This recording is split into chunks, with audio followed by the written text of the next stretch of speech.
It says I'm live. It looks kind of dark. Nope, there we go. Okay. It says we're live. Let's see. I think I move this way. Nope, I have to move this way so you can see our fine logo.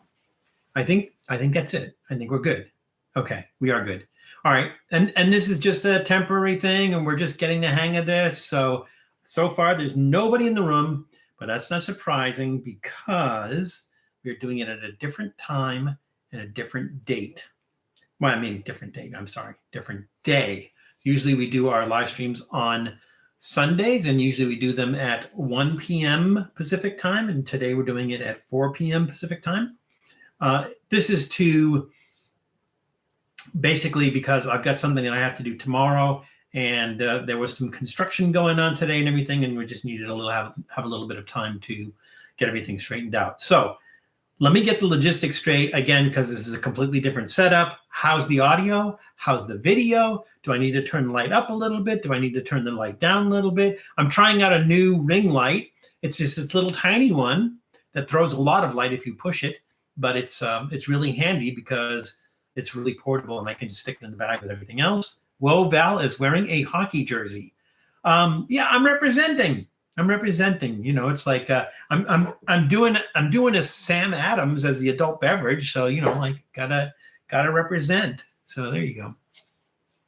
So yes, I am okay. This when I was in Boston, I was looking for a jersey, and Julie said, I have a jersey. I have a Bruins jersey. I just wanted a Bruins jersey for some reason. It's kind of iconic. If you think about the Bruins jersey, outside of the fact that it's the jersey of a sports team or a hockey team, you have Happy Gilmore. Happy Gilmore wore a Boston Bruins jersey. Bill Bruford, the drummer for Yes and Yes and Genesis and King Crimson, wore a Boston Bruins jersey because of the big B on it. So you know the B, he made it stand for Bruford. But there we go. Only watched one hockey game when the Capitals won the Stanley Cup. I remember, because I'm old, I remember back in 1970 watching the Bruins win the Stanley Cup, the one where the game where Bobby Orr jumped up in the air, and you see the iconic picture of Bobby Orr looked like he's flying in the air with a stick up and stuff like that. So I actually watched that game on television because you know, I was living in Boston at the time, and I was a kid, and that's what you did. So, but to be full disclosure, I'm not like a big sports fan. I don't really follow them. I don't know, like, is this even hockey season? I don't know how they're doing. You know, whatever. So now our little numbers up here say there's 2 people in the room, and I'm only seeing you, Adam. But maybe unless you say something, I don't know you're there, or I don't know who's there. So. Not sure. Janice is probably going to show up because Janice always shows up. It would be a surprise if Janice didn't show up today because she has shown up on every live stream we've ever done. So again, logistics are a little bit different. I'm changing things around a little bit. I'm just trying different stuff. Next time I might actually do it outdoors. I don't know. We're just trying a bunch of different things. And I would ask people, Adam, what if they have any suggestions for things that we want to do different. But right now, there's nobody in the room, so it's not worth it. So it's just you and me, Adam, and that's okay. If you want to, I'll spend the afternoon with you if that's okay with you. We'll spend the afternoon together. Adam, remind me because. Somebody, and I thought it was you, but it might not be you, but somebody I thought suggested that I do the Steel Reserve Blackberry or the Blackberry Steel Reserve. Was that you, Adam? I don't remember who it was.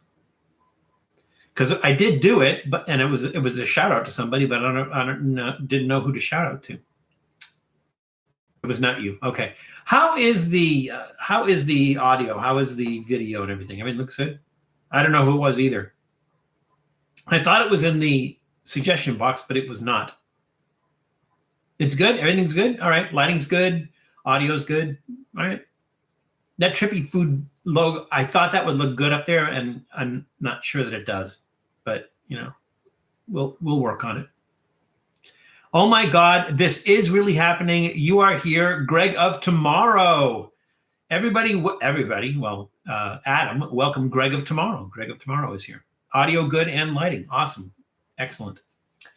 So yeah, it's only 5 after the hour right now. So we'll wait for some other people. I mean, I don't want to get started too early. You get our standard fare of 4 adult beverage, 4 snacks, and soft drink.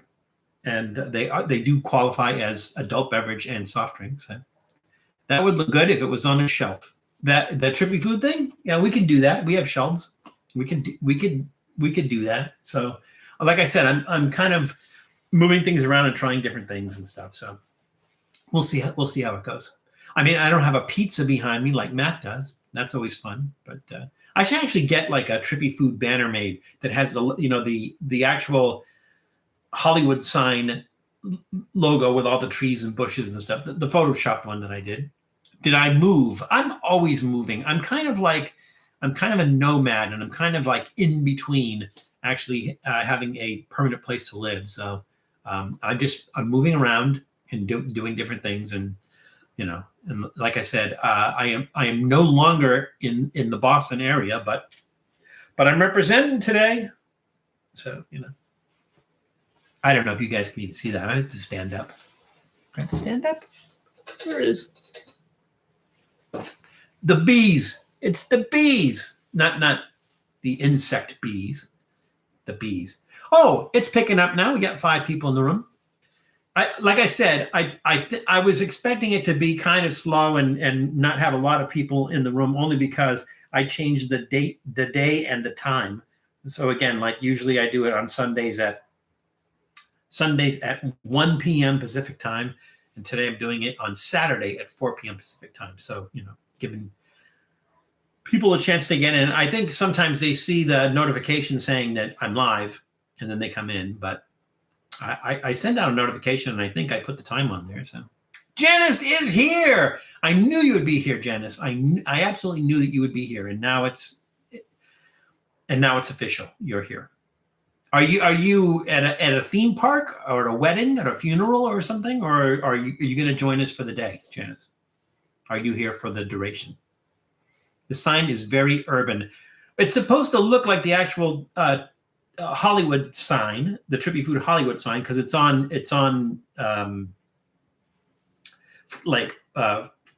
framing like that. But what I need to do is I need to put something on the bottom, like go to a hobby store or something and get like those little fake bushes and fake sand and stuff to put underneath it to make it look like it's actually sitting on top of a hillside. And then I think it will look actually more like the Hollywood sign. But I'll just have to find a hobby store somewhere and get all that stuff and actually do it as a little project. I'm at home, so I'm here for the duration. Well, awesome, Janice. It's good to have you here. Yeah, well, like I said, it's probably a temporary thing, and I need to make it look more like the Hollywood sign kind of sign and everything. So, and it's a really bare wall.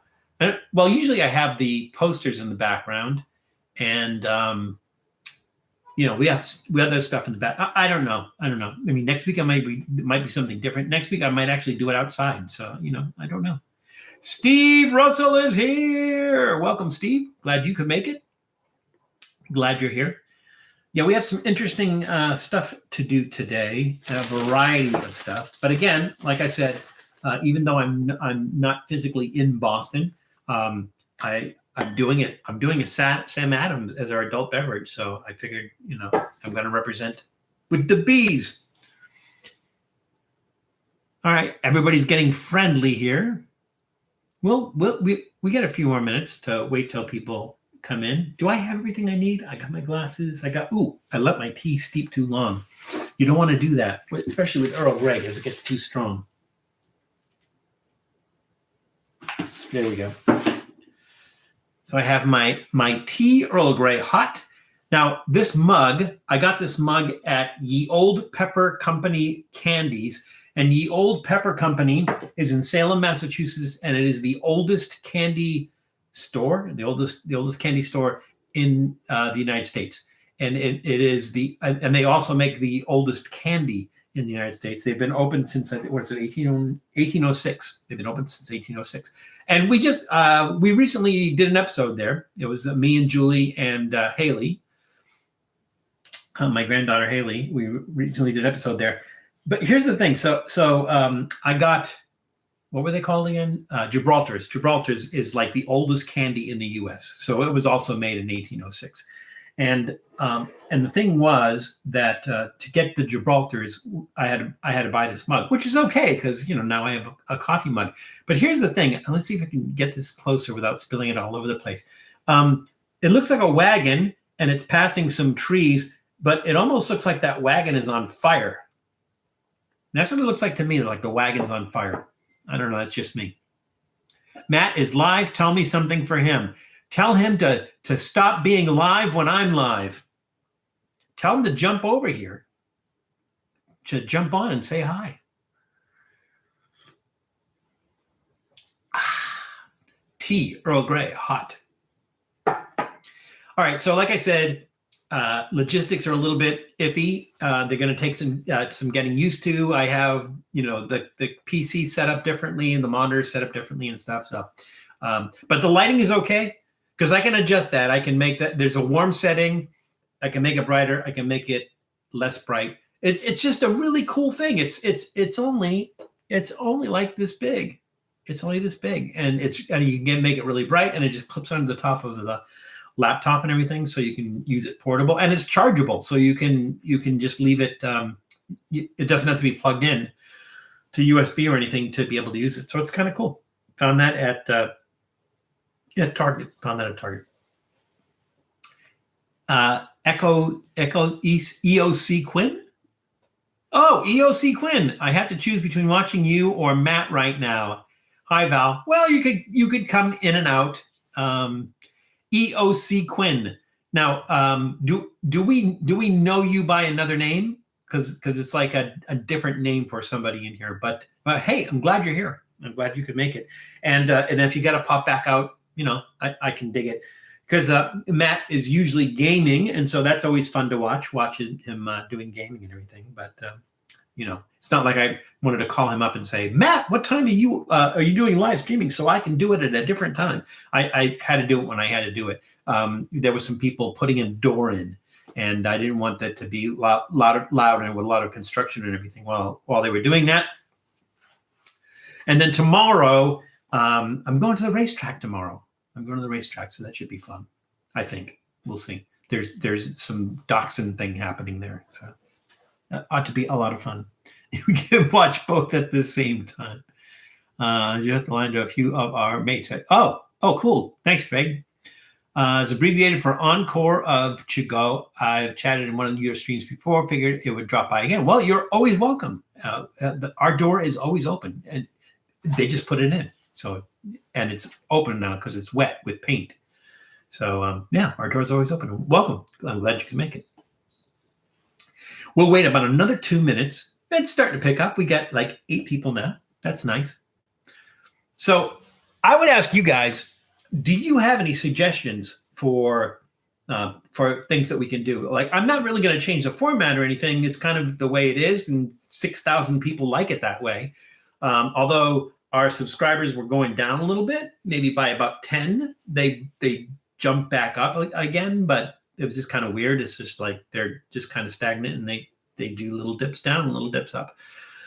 But if there's something that you guys would like to see or see me try or do a little bit differently, I'm into that. Just let me know. Make a suggestion of what kind of things that you would like to see us do, and we'll do that. Like I said, I don't want to change the format. I can change the format a little bit, but it's still going to be me here, usually 2 hours, usually trying snacks and beverages and stuff like that. But maybe I can change it up and do. I think we did the Colombian meal. That was there a little bit different, where I was eating a Colombian meal as opposed to like little individual snacks and stuff. So we can do that too. All right, we are getting close to 1/4 the hour, at which time we will just start. And Julie Coots, the good daughter, is she here? Did she come in? Oh, she may not. She may not because the granddaughters are having their birthday party today. Their birthday is actually tomorrow, but they're having their birthday party today, and they have friends over, and it's loud and crazy and stuff like that. So, so Julie may not be able to jump in today, but hopefully she will, and we'll be able to see her. So, one of the things I always put up a list, right? Do you guys look at the list when I put that up? So when I put up the preview for the upcoming live stream, I usually list the items that we're going to review. You know, unless I'm winging it, I usually list the items we're going to review and put a picture. And one of the things was what I put on there last, only because I don't know how spicy this is going to be, is this Tito's Grande Chimichanga. And so so I heated it up, and it doesn't look appetizing heated up. So I don't know. We'll see. Tell the girls happy birthday. All right. Well, that's if Julie's watching, she can tell them. Otherwise, I'll have to tell them afterwards. But their birthday's tomorrow, and I'm going to talk to them tomorrow. So Janice, I will tell them happy birthday for you tomorrow. Good morning from Sunday, and the man from the Greg of tomorrow. Hey, Nashies is here. Welcome, Nashies. Glad you can make it. Now it's a party. All right, it's about 16 after. We might as well get started. I'm going to take another sip of my Earl Grey from my picture of a horse carrying a chariot of fire. That's not what it is, but that's what it looks like. Good afternoon from the past. No, it's the current. He's from the future, but this is the current. When you go and watch this again, it'll be the past. So, am I fuzzy, or is my eyesight fuzzy? Does it seem like the focus is going in and out to you guys? Let me know. All right, let's get started. So we're going to do our adult beverage, and will that work there? No, it will not work there. Again, moving things around, trying different things. We'll see. We'll see how that goes. So our adult beverage for today is Samuel Adams Cherry Wheat. This comes in at a whopping 5.3 ABV, which is about average. It's a little bit, average is 5%. This is like 5.3, a little bit higher than average. This is from the Boston Beer Company, which was founded in Cambridge, Massachusetts by Jim Koch, I don't know, K-O-C, I think it's Coke, maybe it's Coke, like the mayor of New York, Coach, I don't know. You guys could tell me, but you know, I can't hear you, so I won't know. But it was this is from the Boston Beer Company. It was founded in Cambridge in 1984. This looked really interesting. It is wheat ale brewed with Michigan cherries. Why Michigan cherries? Why not Massachusetts cherries or Boston cherries? This is Samuel Adams beer. Brewer, Patriot. Okay, let's see. Anything else special here? Combination of cherries from the Great Lakes and a touch of honey balances the red fruit character with a slight sweetness. Adding wheat creates a smooth, light-bodied beer, a delicious treat for any occasion. Oh, well, this is a special occasion, so that's nice. All right, so we are talking about Samuel Adams, the Patriot. And while we're on the subject of Samuel Adams, what was Samuel Adams' job as it pertained to beer? So what was Samuel Adams' job as it pertained to beer? He was not actually a brewer, and he worked in the beer industry. I think he inherited his father's business, if I'm not mistaken.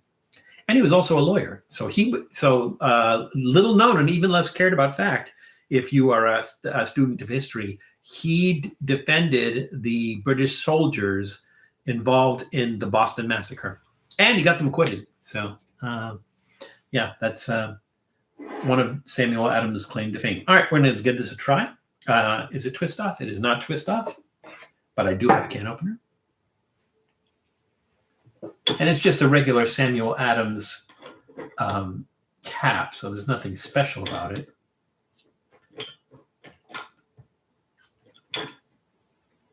There's nothing special about it, but it's taken me about a week to get this thing open. Bear with me. No, there's not a bear with me. All right, we did that. This will have to serve as a beer glass. Ooh, that's nice and cold.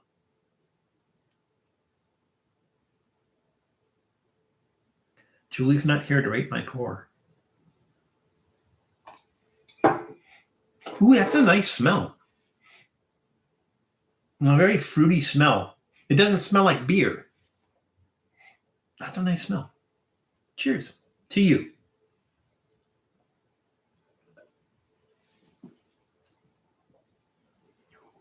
Oh, that's a nice flavor. Because it's fruity and because it does have that beer, that beer alcohol bite to it, it's almost like an IPA, except it's a wheat. It's not an IPA. I really like that. I mean, I like that cherry flavor in there and the honey flavor. It's fruity, it's sweet, but there's a tinge of bitterness to it that's really nice. I really like it. Can you send a hello to my friend Ralph from Old Guys Channel Tom? Your friend Ralph from Old Guys Channel Tom? There's a guy named Ralph on Tom's channel? Okay. Hey, here's a big shout out from Trippy Food to Ralph from Old Guy in Colorado, or Old Guys Radio Players, or Old Guy Radio Players. So big shout out to you, Ralph, from Greg of Tomorrow. How's that? All right, I'm gonna give that a big fat thumbs up. That's really good. Where's my thumb? Where's my thumb? I can't find my thumb. I mean, I have these, but my big thumb, can't find it. And Ralph is here. Hey, welcome, Ralph. Everybody, please give Ralph a warm and hearty Trippy Food welcome. As you guys will, as you guys do. I like this. That's really nice. That's really nice. I don't know how it's going to go with our soft drink, but it is really nice. All right. The question I asked was, what was Samuel Adams' job as it pertained to beer? It looks like Janice is the only one answering that. Said he was a mobster. Oh, I'm sorry, monster. Oh, I'm sorry, maltster. Yes, he was a maltster. A maltster is a person who steeps, germinates, and dries grain to convert it into malt. He was not a brewer, but they still named a beer company after him and beer after him anyways. Steve Russell, did I say hello to you? Did I acknowledge you coming into the room, Steve? Because I don't want to. David Wardle's here. Yeah. Welcome, David. Good to see you as well. On the other side of the pond. So Greg's on this side of the pond and you're on this side of the pond. Well, at different ponds, right? Greg's on the other side of the big pond and you're on the other side of the smaller pond. So welcome, David. Good. I'm glad you could join us today. All right. Gave it a thumbs up. Answer the question. We're good. Let me do some housekeeping here to keep this easy to read. There we go. All right, what do we want to try first? Let's see. Today's grab bag is sponsored by Smart and Final. It's not really a grab bag, but it's wait, there we go. Smart and Final. All right. We are doing mochi. We are doing mochi, and this is Royal Family. It's Royal Family Food Corporation, because if you search Royal Family, it comes up with those people in the UK. Royal Family Maple Pancake Mochi, which, I mean, I've had lots of mochi before. I really like it, but Maple Pancake Mochi just sounded really, really strange, so I wanted to give this a shot. So this is a product of Taiwan. Royal Family Food Corporation was founded in 1986 by Huang Ziming in Taiwan. And again, this is kind of a nice fall thing, I think, because it's maple pancake. I doubt that they make anything like this in Taiwan. I mean, they eat a lot of stuff with maple syrup in Taiwan. Let's see, does this have real maple syrup in it? Let's find out. Tapioca syrup, sugar, whole milk. So far, it sounds like pancake, sugar. Glutinous rice. Well, it's mochi, right? Maple syrup. 10 points. Maple syrup. All right. I'm excited for this one. Mochi is so good. Hope the flavor is. Yeah, me too. I'm just going to get the folks to bed. We'll be back in a few minutes. We will be here, David.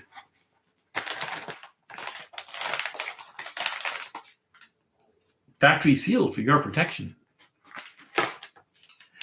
Okay. Since this is maple syrup, let's ask a maple question. What is the name of the small cabin where sap is collected from maple trees to be boiled into maple syrup? Again, what is the name of the small cabin where sap is collected from maple trees to be boiled into maple syrup? And this is usually like in Quebec or northern New Hampshire, northern New England, New Hampshire, Vermont, Maine, because that's where the maple trees are, or that brand of. Or that type of maple, the sugar maple. Looks like mochi. Oh my God.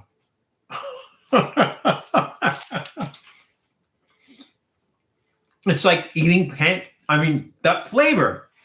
It's like pancake, like they somehow, there was a fatal mochi and pancake collision, and they fused as one. That is bizarre. I mean, in a good way. Wow. Wow. I said wow, right? Wow, that's crazy. That's crazy. How do you like that guy? Wow. Oh my God, that's a thumbs up. That's a thumbs way up. I mean, it literally tastes like pancakes with maple syrup. And how do you get that flavor? Because pancakes aren't made of rice. Well, you have rice pancakes, but how do you get that flavor out of something made with glutinous rice? It just, wow, those are really, really good. That's a big thumbs up. Okay, so the question was, what is the name of the small cabin where sap is collected from maple trees to be boiled into maple syrup? And it looks like there was a few guesses here. Janice said Sugar Shack. Nashi said Sugar Shack. And Michael B. Came into the room. Welcome, Michael. Said syrup building. Well, technically, you're right. It is, in fact, a Sugar Shack. So during the sugaring season, which is only during a certain amount of time, it has to have certain temperatures during the day and certain temperatures at night for the sap to be running. I think the height of the sugaring season is like March, and then by the first week in April, it's done.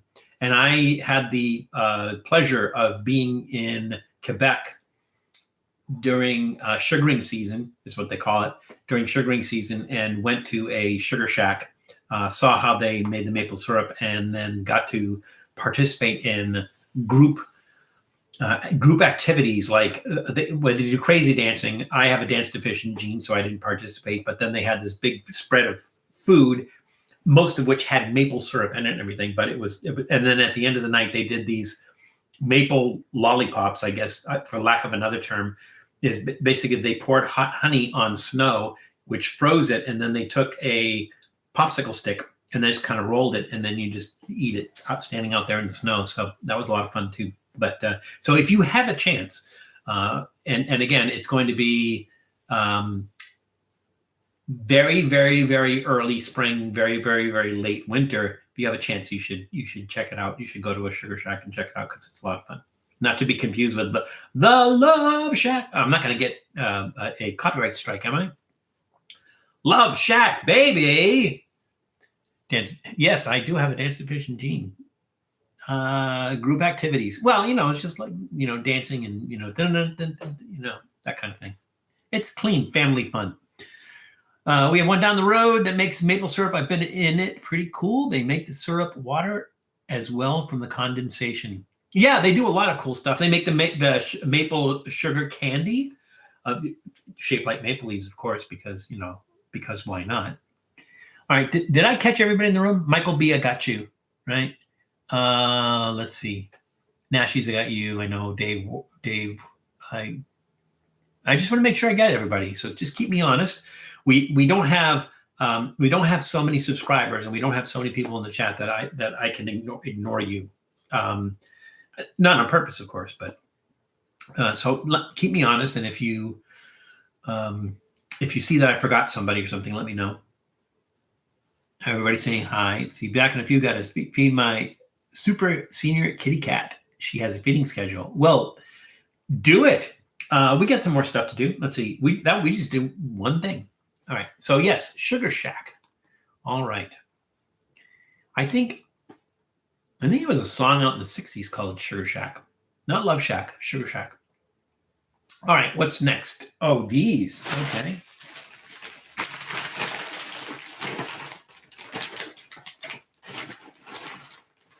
Nope, not those.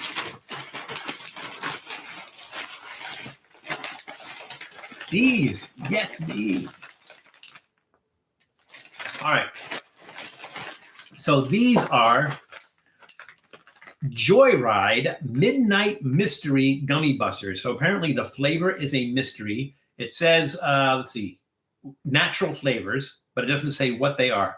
Colors from fruit and vegetable extracts. So pepper and carrot. The colors, but not the flavor, the colors.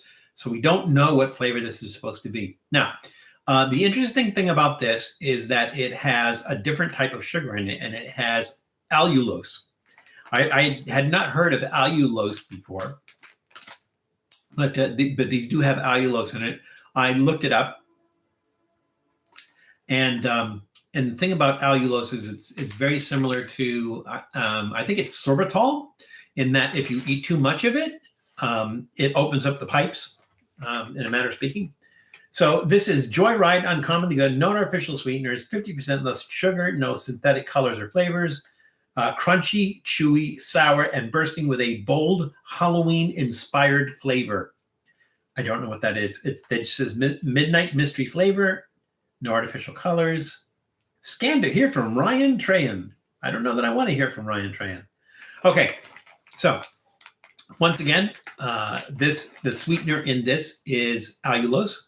So the question is about allulose. What is the source of most commercial allulose? All right, what did I miss while I was yapping? Uncle Val, your trippy pal, Michael.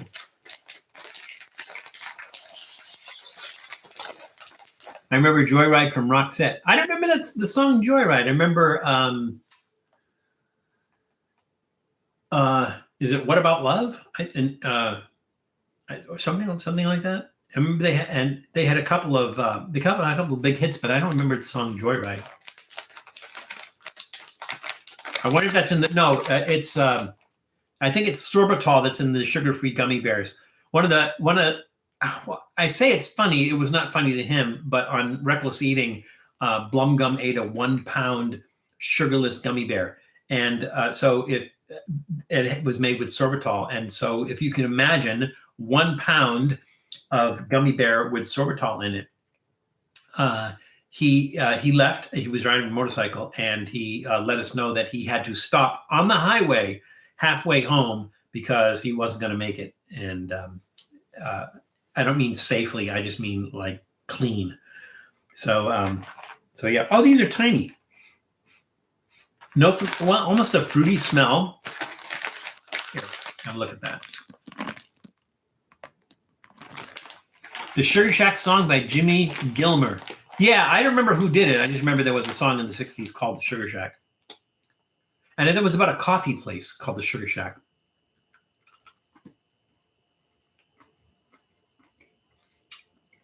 All right, this is gummy. It is sour. It has a nice crunchy outside.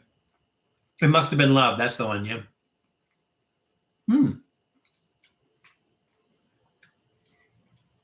That is really fresh tasting. So there's a sourness to it, but it's like a fresh sourness to it. I don't know how to describe that. Nice crunchy outside, chewy inside. I think because the outside is crunchy like that, it kind of takes away from the texture of the gummy. So it's hard to say whether, like, if this was just a gummy and it wasn't coated with anything, would it be chewier or not chewier or anything. And it's a really, really nice flavor. It's almost not quite citrus, almost like tangerine. Well, I mean, tangerine citrus. Or mango. Like a cross between tangerine and mango. I don't know how that's Halloween inspired.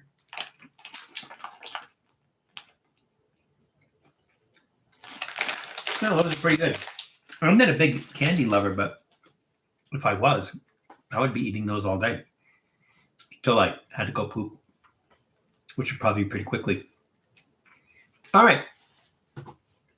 Our question was, what is the source of most commercial allulose? Let's see. Who answered that, if anybody? Janice says, allulose comes from wheat, figs, raisins, and maple syrup. Commercial productions is made from corn. They convert fructose to allulose. I think that's it. Those are the only guesses. Janice, you are correct. Most of the commercial allulose available comes from corn. That is nice. Has a nice, like I said, slightly sour, sweet, crunchy, chewy. It keeps you busy. It's a fun little snack. They're nerd rubs. I'll say pull off the crunch, the crunchy gummy well ratio. Janice slamming the stats. Janice has something that we don't have. She has an ed. Totally missed that question. It's okay. There's no, it's not a contest. You're not being held to a higher standard, so that's okay. Yeah, thanks, Jules. Jules is here. Everybody say hello to Julie Coots, who is here. Welcome. Shouldn't you be at a party right now? Oh, by the way, Janice, so we can do this today. Janice said to say hi to the girls. A happy birthday to the girls, because I mentioned it was their birthday. So yes, it is a sick jersey. I like this jersey a lot. So thank you, Julie. I think I mentioned to everyone in the chat, and I think it was 2 people in there at the time that this was from you. So so thank you so much for that. All right, everybody saying hi.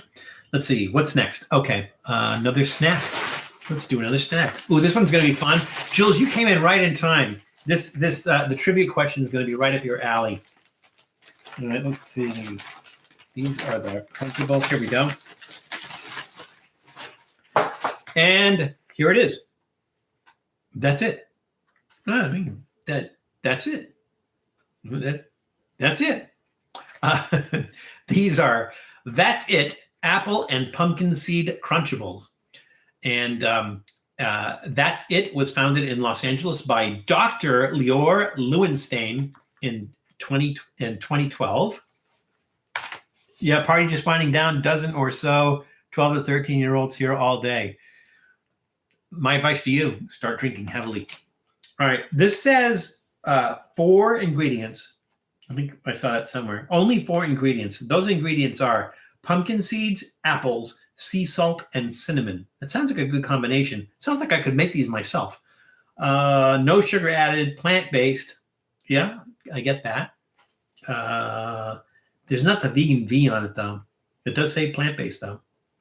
And it does say only 4 ingredients. So again, sweet cinnamon, That's It, Crunchables, apple, and pumpkin seeds. So as long as we're talking about apples, what American historical figure's body was eaten by an apple tree? Again, what American historical figure's body was eaten by an apple tree? Yeah, that's it. That's it, Jules. That's it.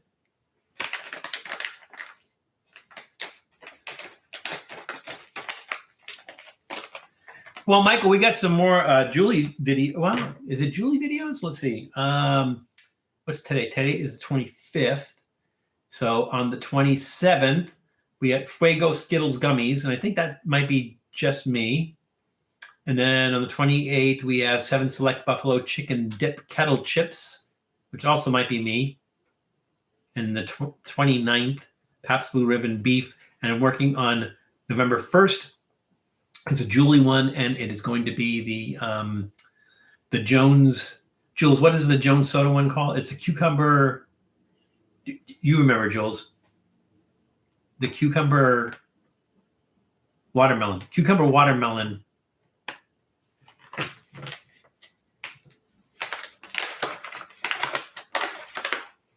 Jones something. Jones something. Jones what?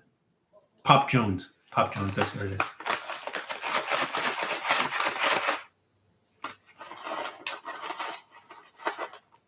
Looks like breakfast cereal, but those are apples.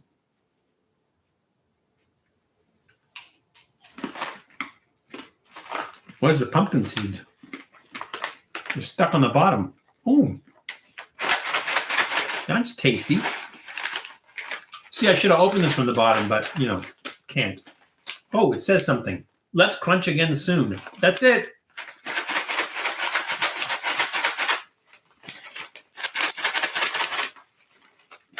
Yeah, delicious combo Pop Jones. So that one's coming up as well. And I think we'll probably have some, all the ones I just mentioned are shorts. Let's see what do we have coming up for regular episodes. And today is the 25th. For regular episodes, what do we got coming up? We have Tale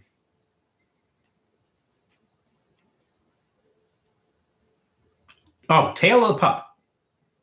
Thursday, the 30th, Tale of the Pup in West Hollywood, California. It's the hot dog stand shaped like a hot dog. And then we will have a Halloween episode out the next day on the 30th. So still working on that. Yeah, now we got some pumpkin seeds in there.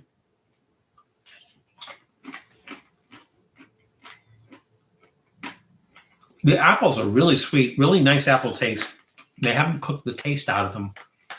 I think maybe they dehydrated them. It's really nice with pumpkin seeds. Cinnamon adds a really nice touch.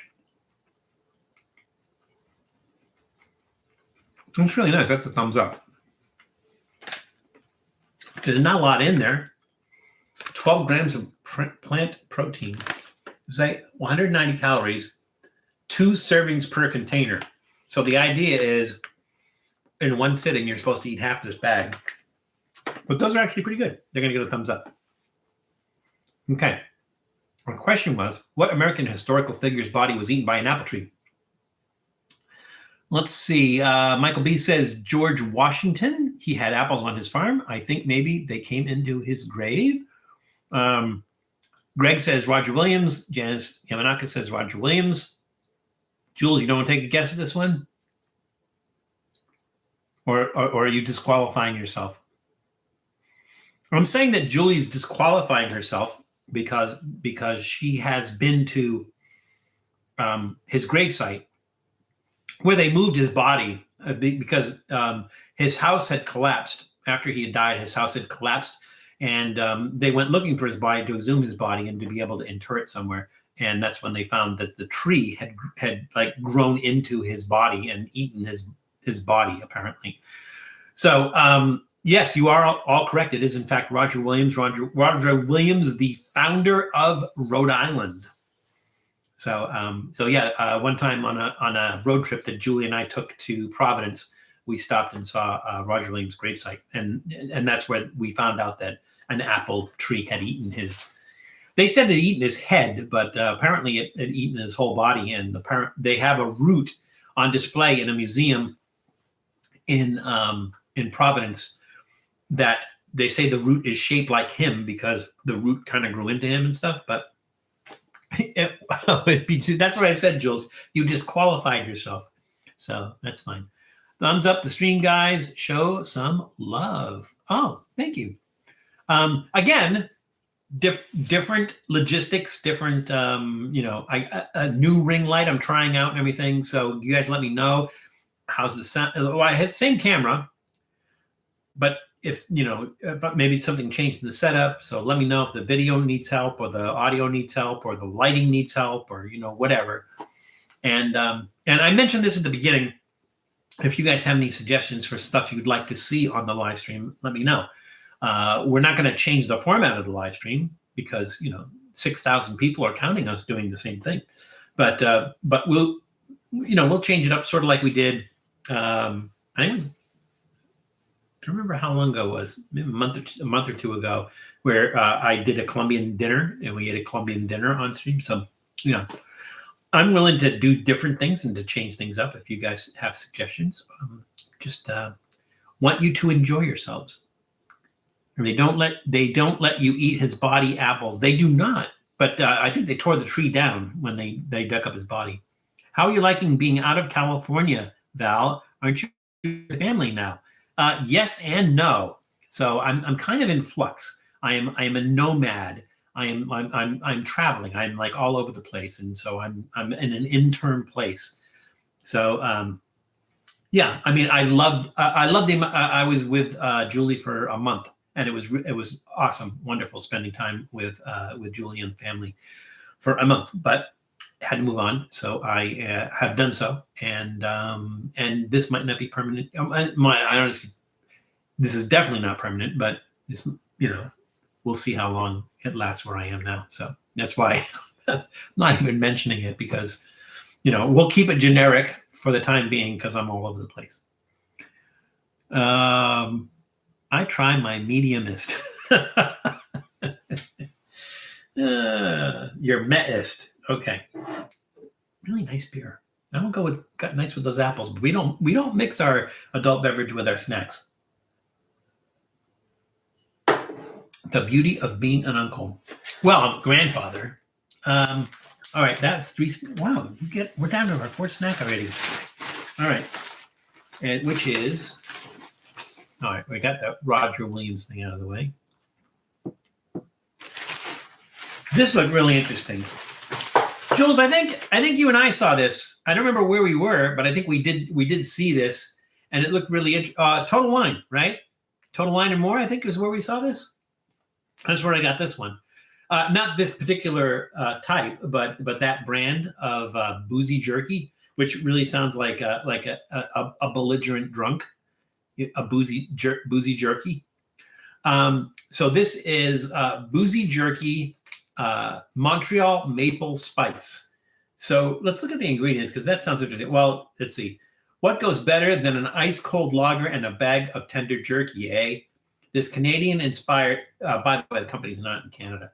This Canadian-inspired and lager-infused, and I'm wearing a Bruin shirt, and lager-infused recipe combines Montreal-style spices. Well, that's funny, because Montreal spices is usually, well, it's steak spices, and this is meat, so that makes sense, along with a maple syrup glaze to take your taste buds on a journey north. Enjoy it on its own or pair it alongside pale and light lagers, a favorite Oktoberfest, or when you want to add a little sweet to your wheat. Now, this actually contains alcohol, or it was made with alcohol. It was made with beer. Does it say what kind? Let's see. Beef, maple syrup, brown sugar, teriyaki sauce, wine. So wine and beer, vinegar, salt, spices, onion powder, succinic acid. I don't even know what that is. Molasses, sugar, water, salt, onions, anchovies, garlic, cloves, tamarind extract. There's a lot of stuff in here. Chili pepper extract. That's nice. Montreal seasoning, more garlic, more onion, sunflower oil, natural flavor, and extractives of paprika. Can't just use the paprika. You got to use the extractives of paprika. Cayenne, garlic. There's like 2 kinds of chilies in here. Cayenne garlic powder, more garlic, more onion, more ground pepper. All right, sounds really good. We're going to give this a shot. And again, made with real beer. I saw that somewhere on here. Booze-infused beef jerky. I did see, oh, here it is. Made with real beer. Careful reading while wearing that jersey. The Bruin Bear will come and rough you up. He has to find me first. I love those commercials. How many people have seen those commercials? I know Julie has, because she's shown them to me. But how many people have seen those commercials for the Bruin Bear? So there's one guy tries to leave the game early. One guy doesn't wash his hands after he uses the restroom, and the Bruins Bear is their mascot. But it's like a 7-foot tall bear, and he whoops the bejesus out of the guys on the commercial. So it's pretty funny. Kraft just takes a copyright strike on the Boozy Guys. Do they? Do they have does Kraft have a Boozy Guys thing? What, no citric acid? Maybe I missed citric acid. How could it not have citric acid? I did not see citric acid in here. That's bizarre. All right. Again, Boozy Jerky was found, not again, for the first time. Boozy Jerky was founded in 2019 by Dana Sperson and Sean Gray in Otsego, Minnesota. All right. So again, because they say this has Montreal spice in it, what was the original name of Montreal? What was the original name of Montreal, Quebec, Canada? Apparently everything doesn't have citric acid, because this doesn't. Oh, wow, it says made with real cheese on Kraft. Ooh, this is soft. It smells sweet. My favorite is the Bees fan during the dating the Habs fan in the better for dating a Habs fan. It's funny. The Habs, for those who don't follow hockey, like me, are the Canadiens, which I guess is every team really wow, that has a kick. Every team really has a rival, right? Like, I think the Celtics rival is the Lakers. The Red Sox rival is the Yankees. The Bruins are the Canadiens, Jules? The Bruins rivals are the Canadiens. The Montreal Canadiens. Knocks the beer out of his hands. Greg, you're on fire today. This is like, it's really tender. So I don't know if they put it through like a machine that kind of grinds it a little bit, but it's like really easy to eat. That's delicious. Now, I'm getting strong pepper taste. I am getting that Montreal spice taste. But to be honest with you, the maple's a little bit light. I don't know that maybe that's a good thing. Like maybe if they up the maple taste, it would maybe be too sweet. I mean, it's there. It's just really light.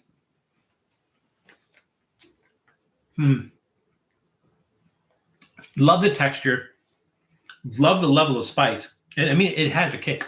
It definitely has a kick. Like if you can't handle like Tabasco, you shouldn't eat this because it definitely has a kick. I really like it, but I'm going to give them a thumbs up, trending downward slightly because they need to up the maple. I think if they up the maple, I think it's going to be better. But so thumbs up, trending downward on that. All right. The question was, what was the original name of Montreal? And Janice Yamanaka said Ville-Marie. Greg says Ville-Marie is the original name. I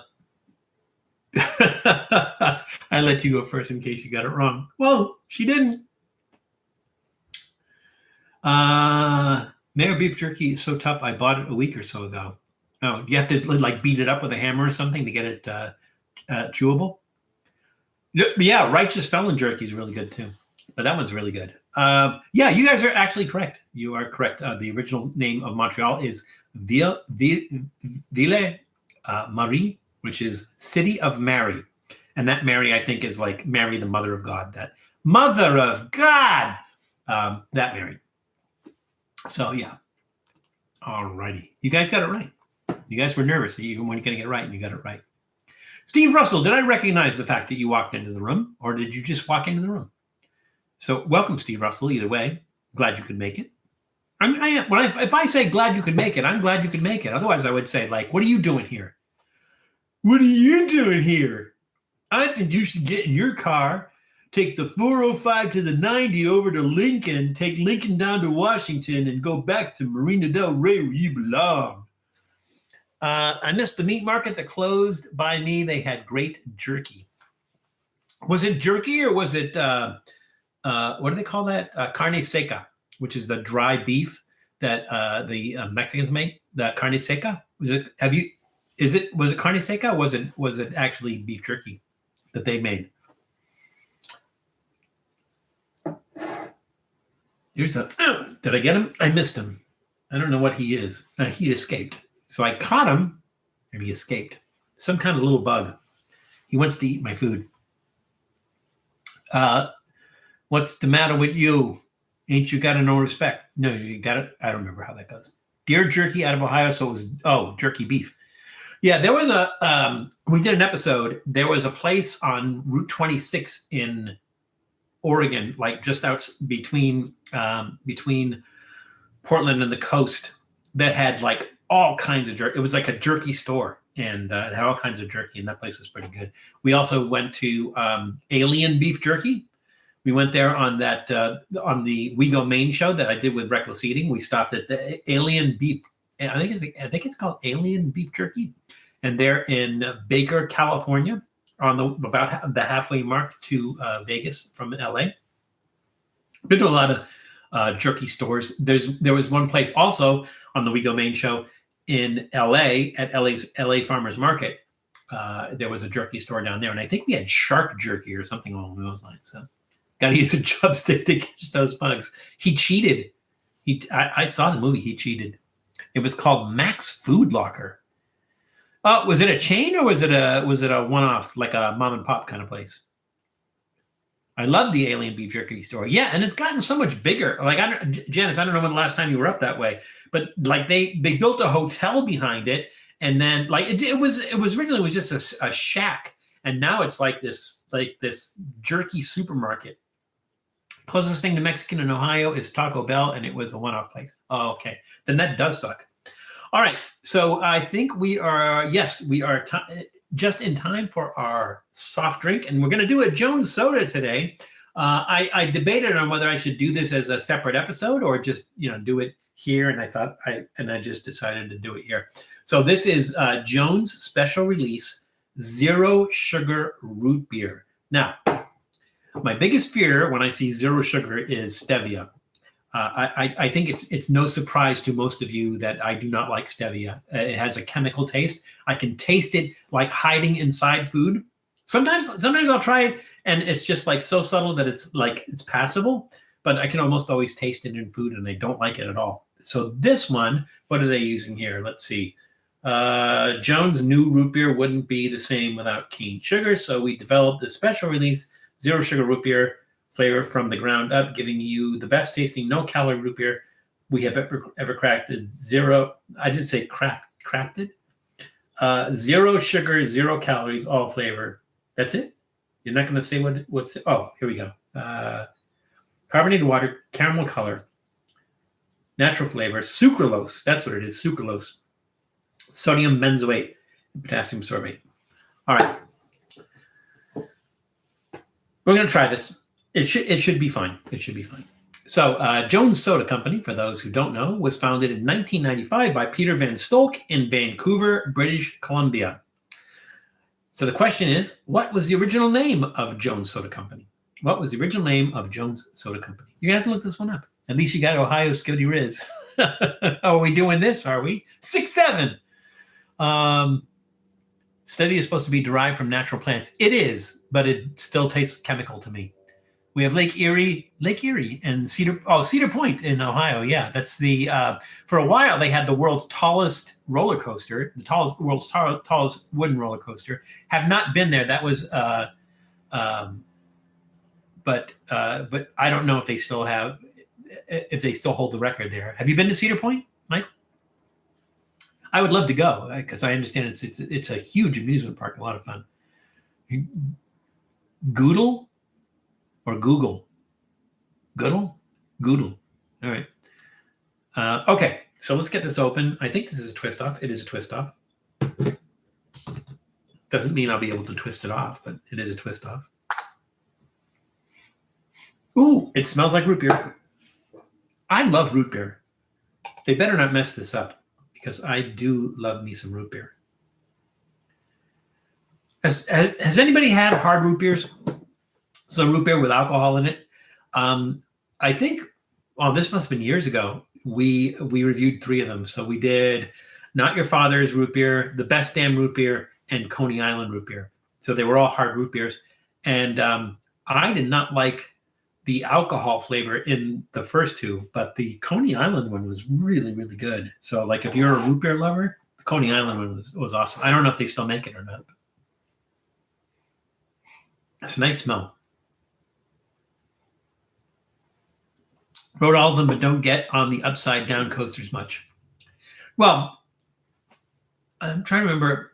I went on the X in Six Flags. What's the Six Flags up in Valencia, California? I went on that one. I think my favorite roller coaster was I think they called it the Giant, and it was at Six Flags in San Antonio, Texas. And the thing I loved about it is the park is built in an old quarry. And so the wooden roller coaster goes through the mountain. So they cut a hole through the mountain and the roller coaster actually goes into the, not like in Disney where they built a mountain. they built a fiberglass mountain for you to go through. This is actually an actual mountain. They because it's a quarry, they dug a hole through the mountain, and then the old wooden rickety roller coaster goes through the mountain, which is pretty cool. Magic Mountain. Thank you, Janice. Well, I know you'd know because you probably spent a lot of time there. Spit take. No, not today. It's not bad for being a zero calorie. So that it doesn't have that chemical taste that stevia does. It doesn't have that full sugar taste that regular root beer does. So it's but it does have like a really strong root. You know what it tastes like? It tastes like those root beer barrel candies. Do you guys remember that? The root beer barrel candies? It tastes like the root beer barrel candies more so than root beer. But if you got to drink a zero calorie soda and everything, that one's pretty good. You know what? I was going to give it a thumbs up trending downward, but I'm not going to because it's a 0 calorie one, and it would be wrong of me to compare it to a actual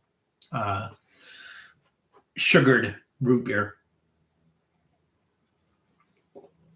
Yeah, it's pretty good. So I'll give it a thumbs up. The question was about Jones Soda. What was the original name of the Jones Soda Company? Let's see. Greg says Urban Juice and Soda Company Limited. Janice Yamanaka says Urban Juice and Soda Company, but she left off Limited. I don't know. Looks like those were the only two guesses. It was, in fact, the Urban Juice and Soda Company was the original name of Jones Soda. And as far as I can tell, there's nobody that founded the company or has anything to do with the company named Jones. All right. So now it is a time on Trippy Food where we combo. I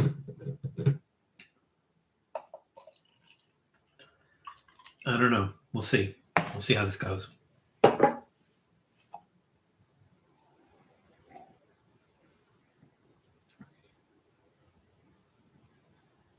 Not bad.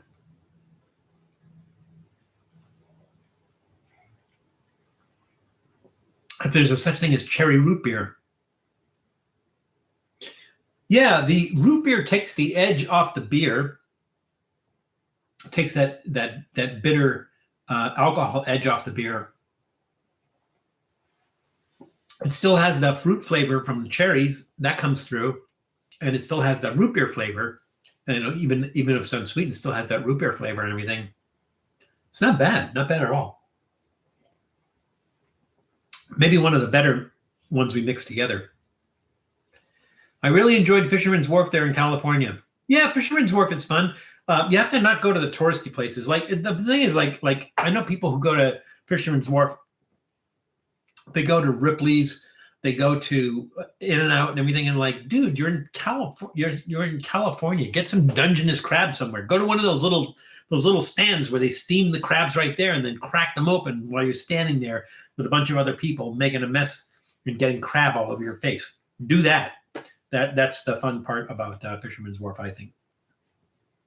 They will be hearing from me about how I'm not mad, just very disappointed. That's the thing when you're a parent. That's the thing. I think it works better than being angry. It works better than being angry at your kids and going like this will not stand. I think it's easy. I think it works much better when you just look them in the eye and say, I'm very disappointed in you.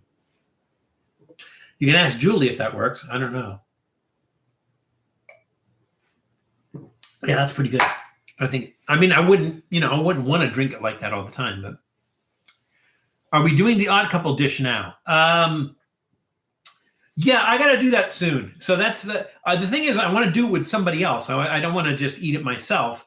So you're talking about the goût mélange. So for those of you who are regular aficionados of our live stream, you know that at the end of our live stream, time allowing, that we usually do the goût mélange. And the goût mélange is named after a dish from the Odd Couple.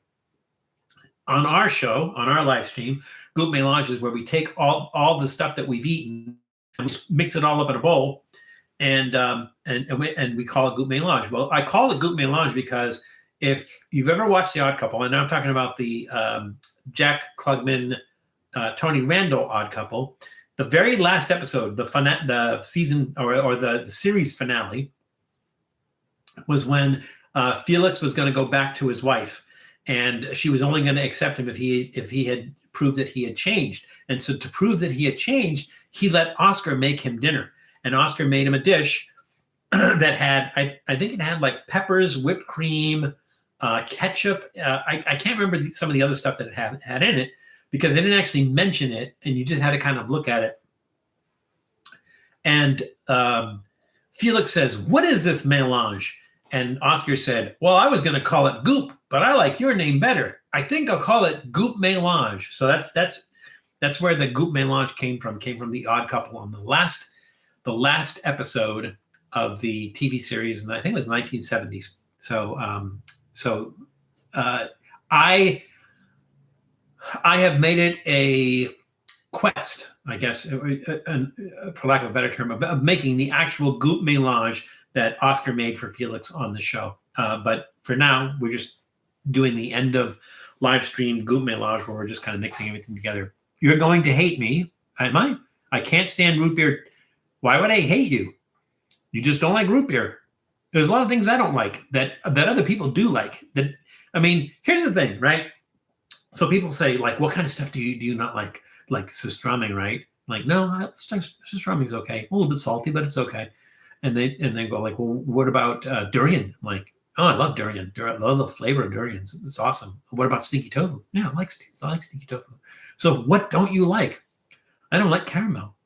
I don't like those of you who saw these are a few of my least favorite things live stream know what I don't like, right? I'm sure Julie is well versed in stuff that I don't like. So yeah, David, no one's going to criticize you for not liking root beer. It's like licorice, well, they call it black licorice, but anything that has actual licorice in it is usually black.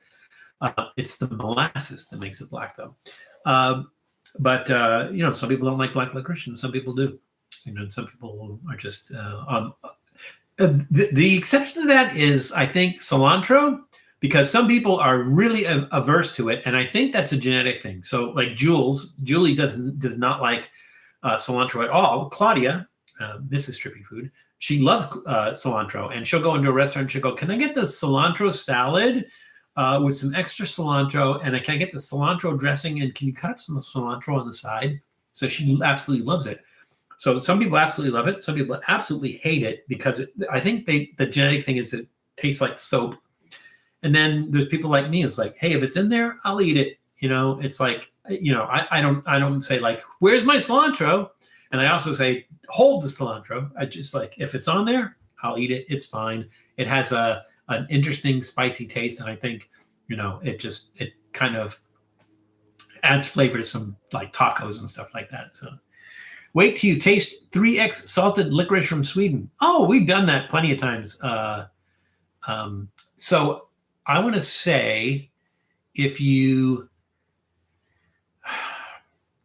we went to a place in Paulsbo, Washington called the Licorice Shrine. The Licorice Shrine was basically, it would look like a church made out of licorice, and they had aisles and aisles of licorice. This was Marina Market, I think it was called, but they had like more different kinds than we'd ever seen before. And we talked to the woman who was like an expert in licorice, and she was explaining to us about the salted licorice. It's not salt. It's not like sodium chloride salt, like table salt. It's sodium, like ammonium. I don't know. It's some other kind of salt. And legally, they can only put I think it's something like 7.5% of that salt. So you'll never find anything higher than 7.5% of that salt. But some of them do go up to that 7.5%, and they're challenging. That's really an acquired taste, because I think what happens is the salt acts on the sugar that's in the licorice, and it makes something sour. So it's so funny, because you have salty and sweet that kind of mix together, and they make sour. So, but it is an acquired taste. Like I remember the first couple of times that I tried salted licorice, I wasn't crazy about it, but the more I ate it, the more it was okay. Jules, we had didn't you get salted licorice when we were up there, or didn't we get some salted licorice? Yeah. Let's see. Chicken basil sweet potato. Peppers, lemon, and celery. I think you're answering a question that I wasn't aware of. Cilantro tastes like perfume and is the devil's garnish. Yeah, Jules, I think genetically people say it tastes like soap. Not having eaten perfume, I couldn't tell you. And not having eaten soap. Let's see. Ammonium chloride. Thank you, Janice. What would I do without Janice? Ammonium chloride. Thank you. I get sweets here called licorice all sorts. Oh, yeah. Those are awesome, too. So those are the ones that have like the nonpareils on them, some of them, and some of them are little circles with like almost like coconut stuff inside, but they all have licorice in them. Yeah, I love licorice all sorts. Those are, the problem with me is like I get a bag of licorice all sorts, and then like 10 minutes later, I'm like, what did I do with that bag? Oh, I ate them. What the hell's wrong with me? All sorts are awesome. Yes, they are. The coin ones. Yeah, that's what we had. Yeah, the coin ones. And they disappear. They don't last long. All right. So we have done our beverages. We have done 4 of our snacks. We are now going into our second hour doing, well, we're at almost 15 minutes into our second hour doing the rest of our snacks. So these are going to get more, I don't want to say challenging because that's not true, just more spicy, savory, salty, stuff like that. So these are, I don't know if I'm going to pronounce this right or not.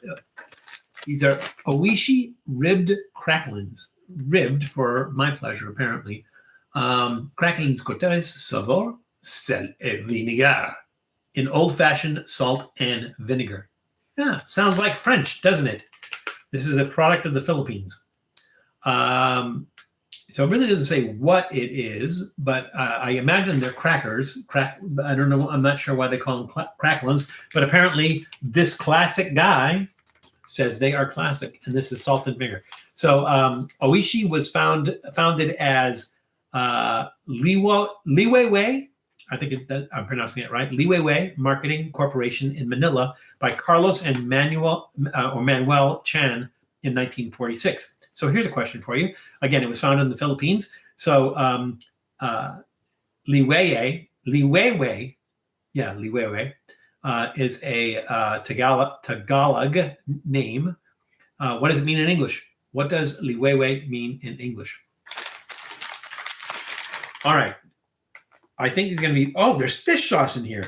I just really quickly looked at the ingredients. Palm oil, tapioca starch, cornstarch, wheat, sugar, fish sauce, spices, citric acid, soy sauce powder, yeast extract. Wow. Really interesting. Okay. Made on equipment and or facility that also processes crustacean, eggs, milk, peanuts, and tree nuts. Who works at a company that makes crustacean, eggs, milk, peanuts, and tree nuts? God.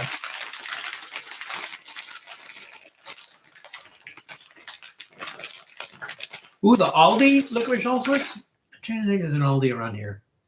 I'm going to have to check that out too, because I love all sorts. I love all sorts. The other place you can get all sorts is Cost Plus World Market. They have all sorts there, for certain. Or if you go to an old-fashioned candy store, they probably have licorice all sorts there. Like I know that IKEA has licorice all sorts. The little market in IKEA. Woo! Vinegar, really strong vinegar. Hard to see that. Let's see. There you go.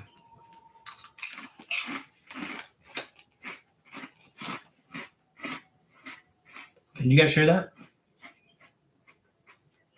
Oh, you're off the yuck, Jules. The yuck. These taste familiar.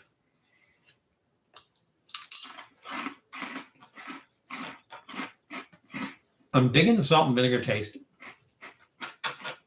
They have the texture of shrimp crackers or shrimp chips. They're puffy. They're crunchy.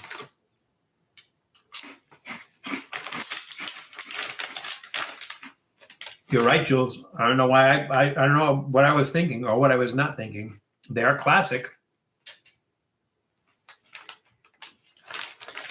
Those, I think, I don't even think you have to chew them. I think you just put them in your mouth and they just dissolve. They're really light. Those are nice. They seem like they would not have a lot of calories. 150 calories per serving. About 2 serving signs per container. So all that is 2 servings. And it's 150 calories. Yeah, it's a thumbs up. There's really not a lot of other flavor. I mean, they do put fish sauce in there, so there is that. But it's really savory, salty, crunchy, really nice. Thumbs up. All right. So the question was, what does the company name Li Wei Wei mean in English? Let's see. Did anybody guess? Okay, Greg says lineage. I think that's what you were guessing at, lineage. Jules says thick and eating rocks, but I don't think that was a guess at that. There's Janice saying Li Wei Wei means dawn in English. I think that's it. Forgive me if I missed you. Yeah, it's dawn. Like the dawn of man. Like the sun's dawning over Marblehead, that dawn. So, yeah, it is dawn, Janice. I have to say, I have gone off snacks lately. Yeah, me too. And I've been walking a lot more lately. So I usually go by the number of steps. And yesterday I had 25,000 steps.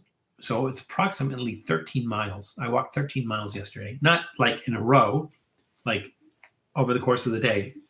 Walk 13 miles. While I usually walk 5 miles in the morning, which I did.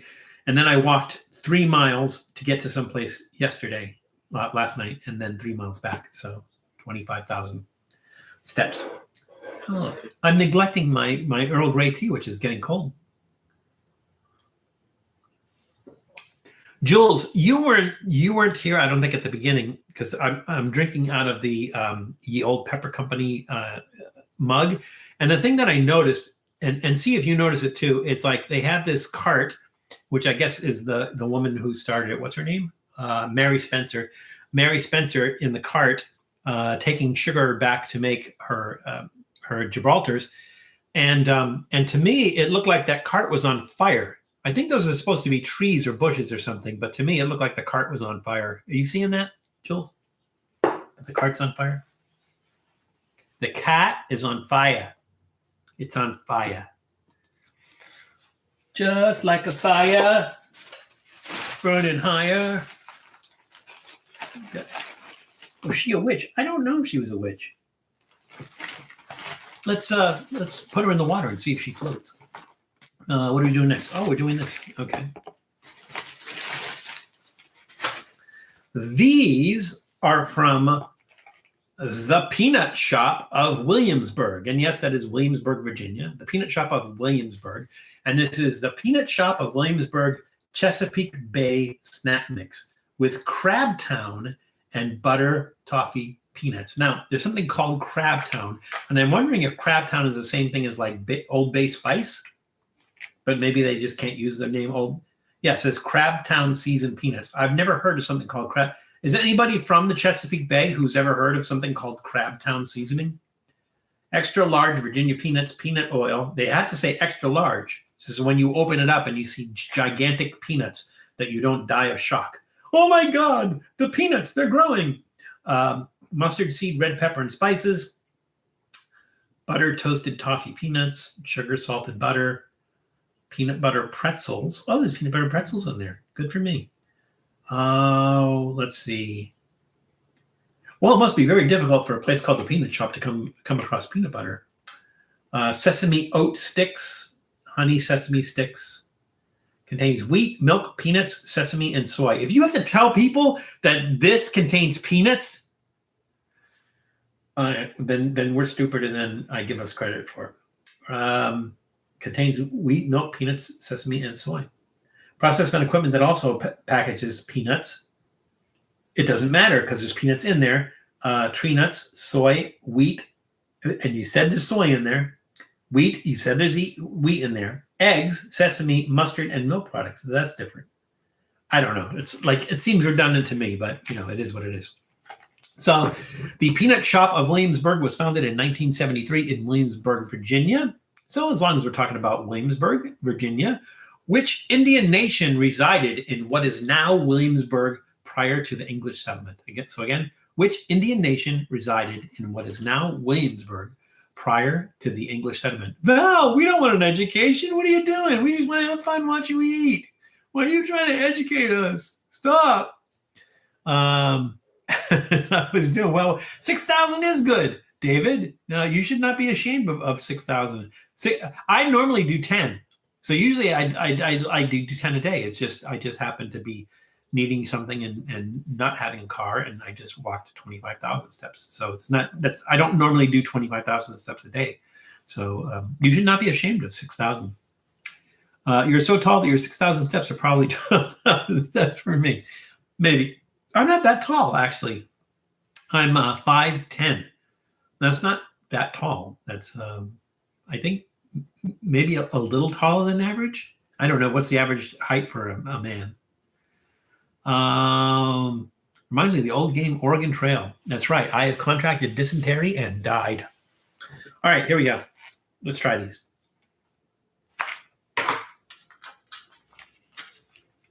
See if it tastes like Old Bay seasoning.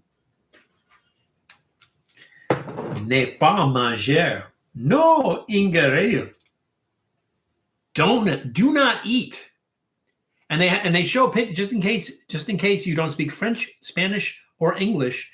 They show a guy putting it in his mouth with an X through it, saying "Do not eat." Oxygen absorber, oxy-free. Do not microwave. Why would you microwave this? Oh, and on the back there's German, Russian, and whatever Niet Eatbaar is. Maybe it's South African or something. Does anybody know? Anybody know what Niet Eatbaar is? It looks like maybe it's South African or something. The spelling kind of looks South African. So you have Spanish, French, English, Russian. And that's if you bother to turn around, like maybe you're Russian and you're just looking at this side and you go like, it doesn't say you can't eat. I'm going to eat. Nicht schlucken. No, I'm not going to eat that. All right. I'm only 6'5". Well, that's not only. Oh, only 6'5". Holy crap! How are you only 6? That's giant. That's 6'5" is giant. Unless you meant 5'6". 6'5" is huge. I mean, tall. All right, let's see if we can get a handful of stuff here. So we get a little bit of everything. And maybe a couple of extra peanuts because, it does say peanuts, right? Oh, but wait, there's peanuts in here.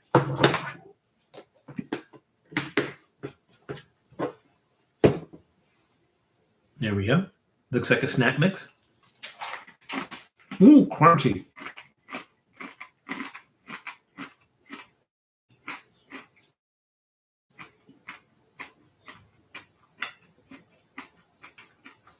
They start out crunchy, and they don't stay crunchy, even in milk.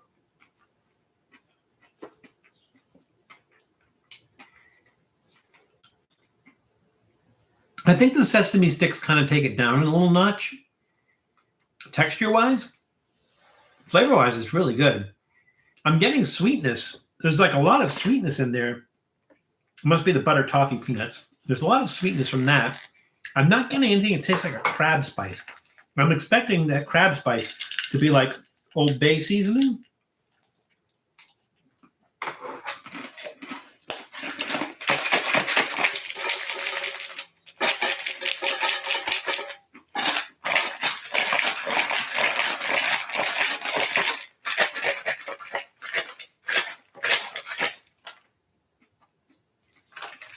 Yeah, I think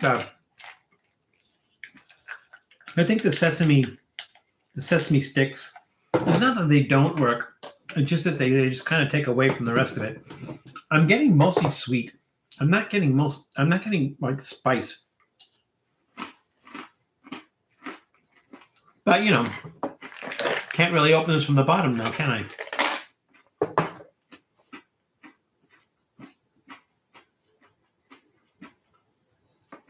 I'm expecting it to taste like Old Bay, but, you know, it's, what they call that? Crab Town.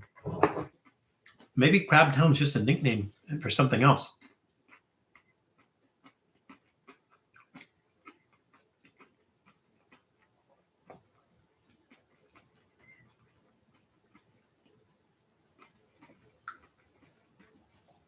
Those are okay. They're nothing to write home about. I was expecting more. There is that real strange sweetness, but it's nice. So that's a plus. The fact that they have something called Crab Town seasoning, and I'm not really tasting anything that kind of reminds me of like crab seasoning, it's kind of a negative. But they taste good. I'm going to say thumbs up, but trending downward. Well, like I want to go and get some Old Bay seasoning and put it in this thing and shake it up and have Old Bay seasoning in it. I think I might actually do that because, yeah, I don't know. Greg, it says Crab Town. I don't know what that is. Maybe it's a place where people live. In Crab Town. Dun, dun, dun, dun, dun. This band song wasn't it Crab Town? All right. Oh, that's good. Our question again. That is good. Jules, have you tried this? The Samuel Adams cherry wheat. Have you tried that, Jules? That was really good. We really taste the cherries in there. It's really nice. SpongeBob or Elvis with his amazing time. Thank you very much. Cadillac for you. The question was, which Indian nation resided in what is now Williamsburg prior to the English settlement? And the answers were 38 degrees. Ooh, I wouldn't mind a little snow, David. Snow sounds like fun. I'm catching up on stuff that I was busy yapping. It looks like Janice might be been the only one answering, and she came up with a very, very full statement saying it was part of Powhatan Paramount Chiefdom, which included about 30 Algonquin tribes such as Pamunkey, Mattapony, and Upper Mattapony. I would have accepted Powhatan, but yeah, Janice, you are of course correct. I like when they did that apple bush beer. I don't remember that. I don't remember an apple bush beer. Anything Bush Beer can do to help their beer, I'm all for. Not a big fan of Bush Beer. All right. Let's see. Do we have? No, we get 2 left. And how are we doing on time? We're doing great. We are perfect. Well, I don't mean we are perfect. I mean we have plenty of time. All right. We've done these before, maybe not this particular one, but this product before. These are Harvest Snaps from Calbee. These are Calbee Mango Chili or Chile. I don't think it's Chile. Calbee Mango Chili Lime Harvest Snaps. Calbee was founded in 1949 by Takashi Matsuo in Hiroshima, Japan. And these are, again, black bean snacks, baked black bean snacks, mango, chili, and lime. So as long as we're on the subject of limes, let me ask you this question. Which lime is red in color? Which lime? Because you know lime is typically green, lime green, you know. Which lime is red in color?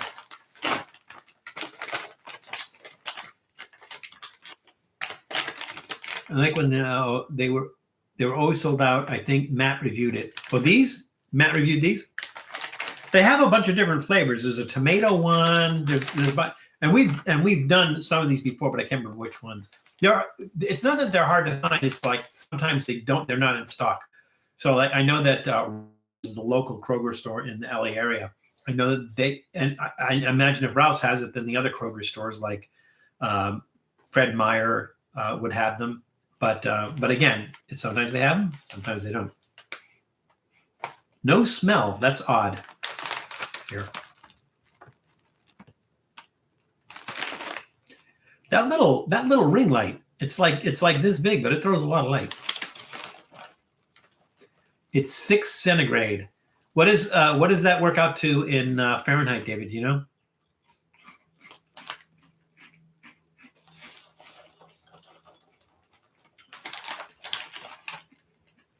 Mango chili lime. Doesn't say what chili. Black beans, when we know that. Vegetable oil, rice, mango, chili, lime seasoning. Bell pepper, red bell pepper. Sea salt, onion powder, molasses solids, maltodextrin, garlic powder, citric acid. Citric acid. Natural flavors, natural mesquite smoke flavor, calcium carbonate, rosemary extract for freshness. Why for freshness? Why not for taste? Rosemary's pretty good. I like rosemary. I mean, not a person named Rosemary, a flavor.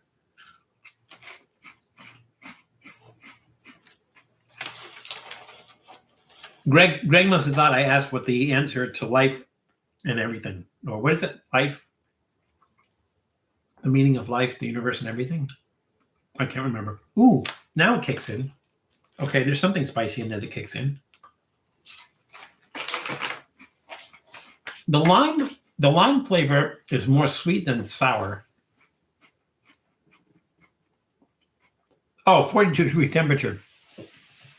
What was that in the Douglas Adams book? Was it 42 or 45? I can't remember. It was 40 something. Yeah, these are nice. They're kind of gritty. So you get that grittiness in your mouth and kind of stays there. Some people might find that like unpleasant. Me, it's okay. Nice lime flavor, nice sweet lime flavor, as opposed to like a sour lime flavor. The chili is kind of like it's not even. So it's not like every single bite you get the same amount of heat. Some bites, like there's hardly any heat at all, and other bites have a strong heat. So it's kind of like mixed. It's mixed up, and you don't get them all at once. Yeah, those are pretty good. Those are going to go ahead and get a thumbs up from me. I think I don't remember which other ones we tried, but I think they've always been good. Would you rather have black beans or refried beans in a burrito? Well, the thing is, Steve, that you can have black refried beans. So the thing about refried beans is, I think you mean pinto beans, right? Because in a burrito you could have, or do you mean the whole as opposed to refried? Which one? So again, you can have black beans or pinto beans, and they can be whole beans or they can be refried beans, but you can use either one of them. So which were you asking about? You were saying, like, if I was going to pick a bean, would it be pinto or refried? Oh, okay, yeah. I'm going to go with the black beans. I'm going to go with black beans. I think in a burrito, I like black beans better. The meaning of life is 42. 42 what? I think there was something similar, like there was a number of chromosomes in a human being, but that's different than 42. It's not actually 42, but it's somewhere in the 40s. So I thought maybe that was it. All right. The question was, which lime is red in color? Let's see. Did anyone answer that? Janice said red finger lime and red lime. I haven't seen either one of those. So the answer I had is blood lime. So like blood orange, blood lime. So it's actually the skin, which is typically green in the lime. The skin is red, and the inside is red as well. So it's called a blood lime. In Colombia, lime is a weird thing because they call what we call a lime, they call limon. What we call a lemon, they call limon amarillo. So it's almost like we hear limon and we think lemon, right? But a limon is a lime. Limon amarillo is a lemon, and then they have another one that they call lima, and lima is kind of green with kind of whitish stripes on the outside, and when you cut it open, it's orange on the inside. So I don't know what that is, but that's what they call a lima, which would be lime in Colombia. So yeah, very, very strange. Man to the Future reporting in. Did we Did I? Oh, Miguel Rangel just stopped in. Hello, Miguel. All right. So we have enough people in the room that I think maybe you'll remember. So I recently did a what do we call those? A viewer's choice. We did a viewer's choice because somebody suggested that I try the Blackberry Steel Reserve, which I did, but I can't remember who suggested it. So if you were the person who suggested that I do the Blackberry Steel Reserve, please raise your hand. Please let me know it was you, because I want to give you a proper shout out when I air the episode. Yeah. So Bloodline is red in color, which is kind of like, it's not lime is a green color. So I don't know. Doesn't make any sense. All right. So last snack. How are we doing on time? Oh, we're doing fine. We are doing fine. This is our last snack. I'm showing you the wrapper because I took it out to heat it up. So this is from Tina's. This is Grande Chimichanga. This will be very interesting to try. I think we've done some Tina's burritos before, I think. This is red hot beef. Red hot beef sounds like something that's like, you can't let kids watch that. Red hot beef. It just sounds like a disgusting act or something. Contains bioengineered food ingredients. This is like, I think it's like less than $1. I think you can get Tina's like the burritos and stuff. I got it at Vallarta, and I think you can get them at like the dollar store. I think the dollar store has Tina's stuff. Okay, so Tina's Burritos was created in Los Angeles. It was founded in Los Angeles as Camino Real Foods by Ed Minnie in 1980. So this is a chimichanga. Here's a question. The question is, what is the difference between a burrito and a chimichanga? All right, I will tell you that is kind of a sad looking chimichanga right there. That is heated up. That is a sad looking chimichanga, but we're going to eat it because we're committed, or we should be committed, I think. So I'm going to try to cut into this so that we can see like that little cross section of that. And I heated it up before we started, so that was like well over an hour ago. That piece will work. So it says beef, red hot beef. It looks like beans. That's the inside. Put up its misery. Lead. All right, here we go. Red hot beef. There's my paper towels. There's something sweet in there. Why is there something sweet in there? There should not be. Let's look at the ingredients. Water is the first ingredient. Water. Why? Why is water the first ingredient? They use water to cook the beef? Water, beef, pinto beans, tomato paste, onion flakes, textured vegetable protein, soy flour, salt enriched flour, jalapeno puree, and that's the filling. And then you have flour tortilla, which is a flour tortilla fried in soybean oil. It doesn't taste fried. It tastes soggy.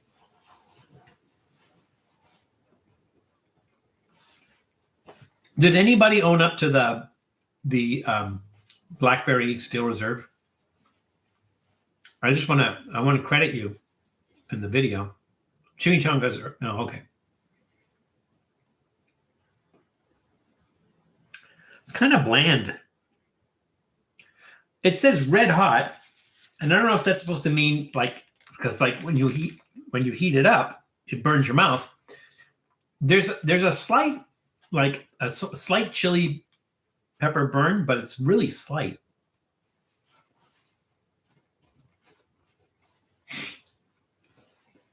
Oh, that was you, Miguel.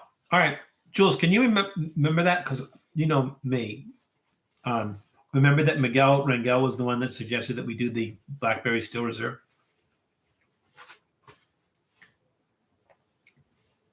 I'm not liking the texture.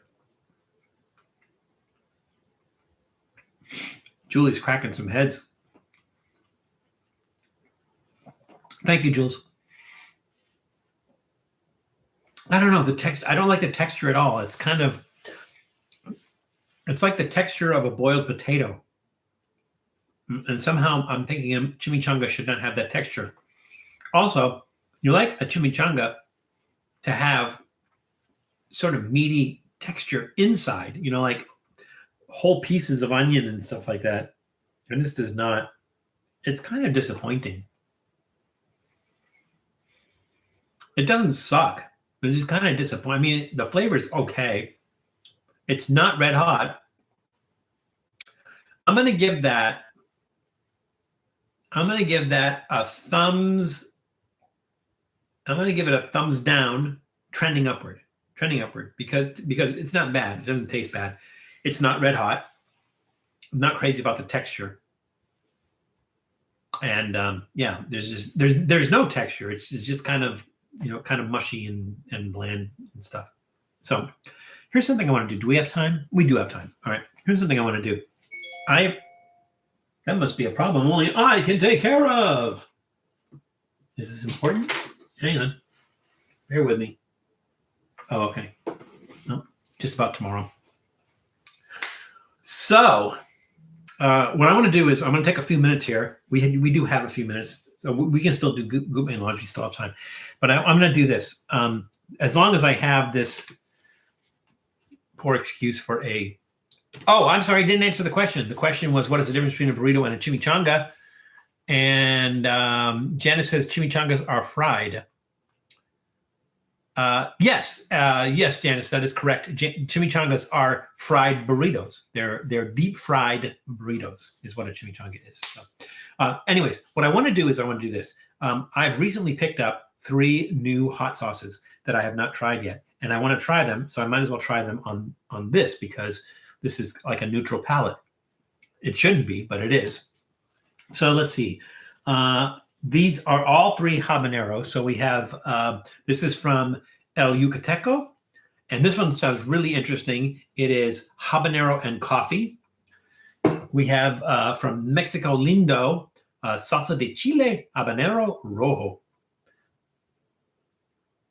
And from La Anita, Kut Balam hot pepper sauce roasted habanero. So we're going to try those 3. Let's see. I think I'm going to start with the habanero and coffee only because I want to get that coffee flavor before the other ones kind of kill it to see if they do.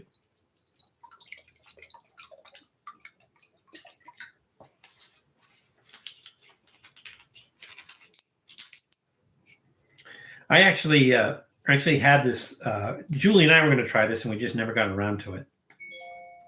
The habanero and coffee one. It seems to me like El Yucateco has been out for a long time, and they've had mostly like a red table sauce. But it seems like recently they've had a lot of new different flavors. They've actually been expanding and coming up with different flavors. 55 what? 55th anniversary. Oh, 55th anniversary. I didn't get a gift.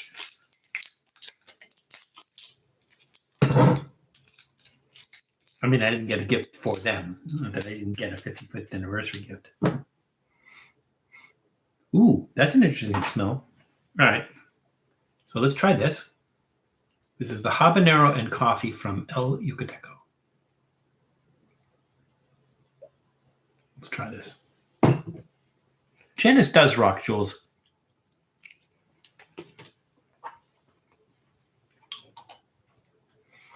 That's sweet.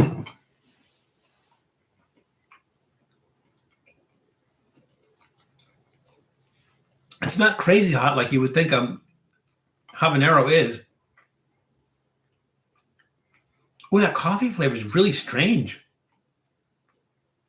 It's chocolatey. And I know you're saying like on Mexican food that's a little bit strange, but moles use chocolate all the time. That's nice and mellow. I think like if you wanted to up your game and you're used to like you're not used to doing a habanero hot sauce, that's a nice one to try. I think I will do this. I'm gonna try some of that just by itself, not on the chimichanga.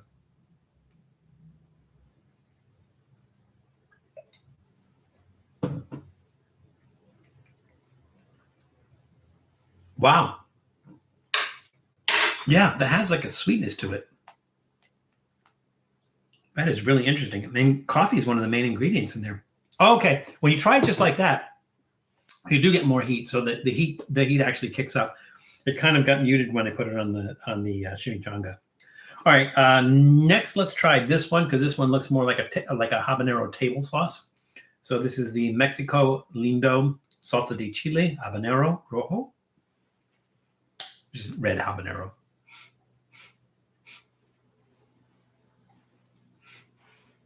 No smell. Maybe it's not supposed to though. I mean, do hot sauces have smell? Not do they have a sense of smell? Do they have a particular smell?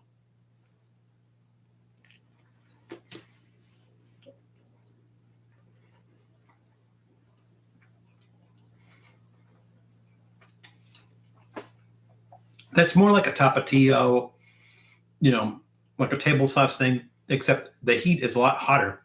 Yeah, that one is some serious heat. So that one you're getting the full habanero. Yeah, that's hot. Whew. Yeah, that one packs a kick.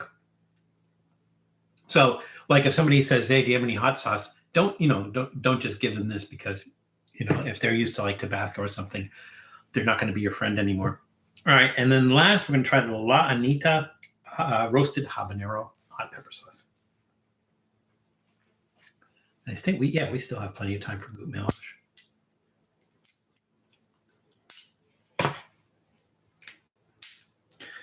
So, are you guys okay with the lighting and the audio and everything? Again, I might try something different next time and try a different place or something. And like I said, I'm even considering trying an outdoor one to see how that goes.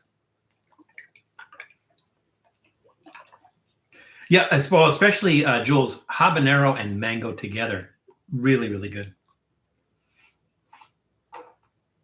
That one smells like almost like a parsley smell to it. I don't think there's parsley in there, is there? Habanero tomato paste. That's interesting. Garlic.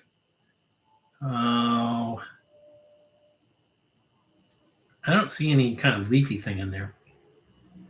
Interesting. Okay, let's try this.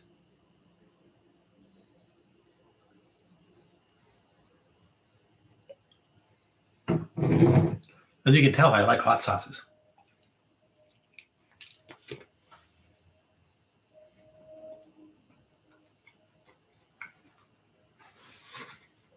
That one's kind of fruity. I would expect it to be smoky too because it's roasted. Not too smoky. It's got a decent burn. I think the Mexico Lindo might be the hottest so far, but this one has a decent burn to it. Again, remember, these aren't jalapenos; these are habaneros.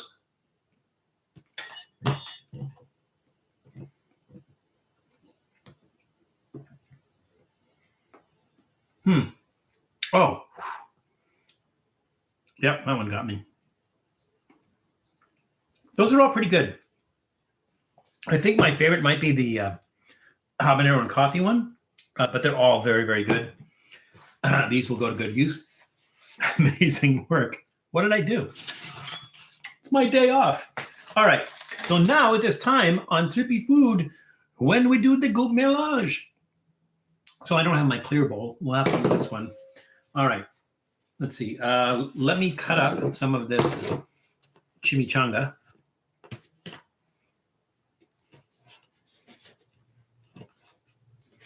That's kind of a mess.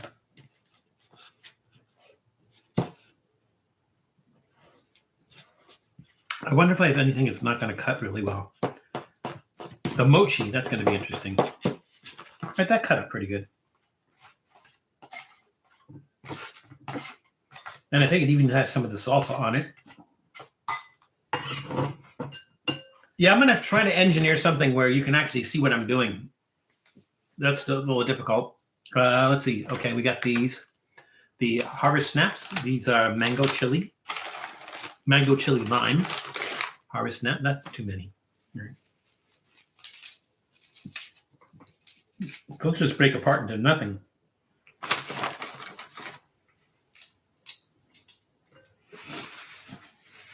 I need to have water or something to wash my hands. I'm not going to do it in my tea. We have the Peanut Shop of Williamsburg Chesapeake Bay snack mix.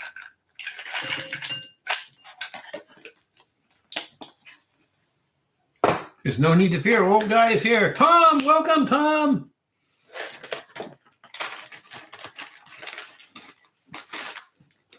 We were afraid you were going to show up. All right, some of the cracklings, the ribbed crackling. No, I'm sorry, cracklings. They're not cracklings. Cracklings are completely different. These are not made from intestines. These are not cracklings. They're cracklings. And I'm making a royal mess here. Okay, we have That's It Crunchables, apples and pumpkin seeds. That's it. Actually, it's not it. They have 4 ingredients. Liars.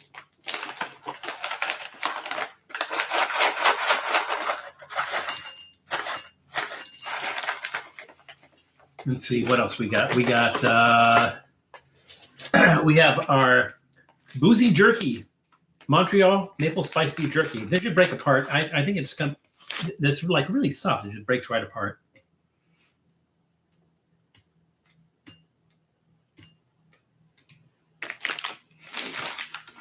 Have you tried pig uterus taco? I've had pig uterus, but not a taco.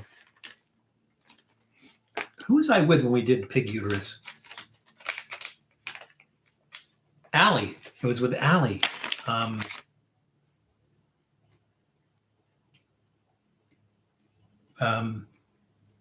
Brandon is a cook, and he made pig uterus, stir-fried pig uterus. It's actually very good. And last, maybe not least, mochi, our maple mochi.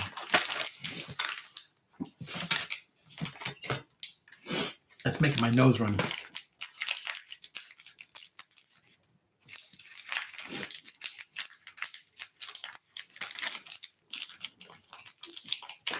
Okay, I'm going to cut this up, I think. If it will let me. It's all, spongy and stuff because it is mochi. Ooh, the innards look weird in this.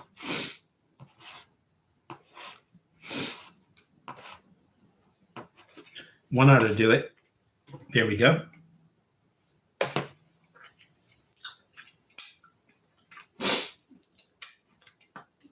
It is goop time.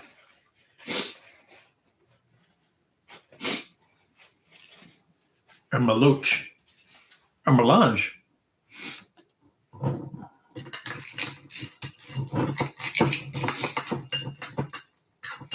to ask you guys, it might be cheating. What do you think? Should I put some of the hot sauce on this? Yes? No? Let me know. Should I put some hot sauce on this?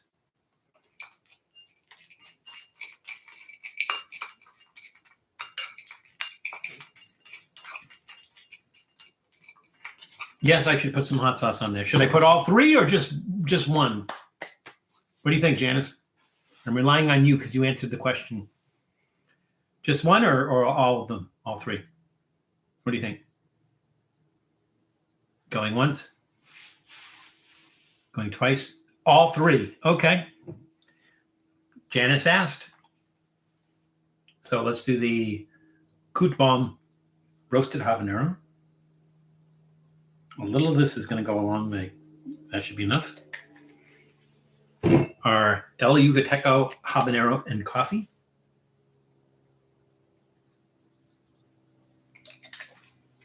And our Mexico Lindo salsa de chile habanero, which I think is the hottest one here. All right. Let's melange that. If we can, in fact, make melange into a verb. Ladies and Gentiles, I give you a goop mélange. All right, here we go.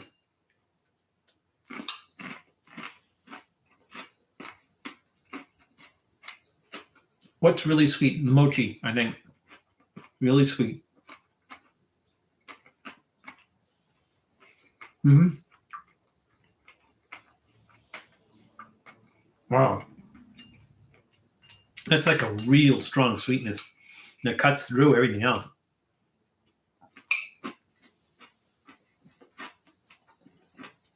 Where's the meaty flavor from the jerky?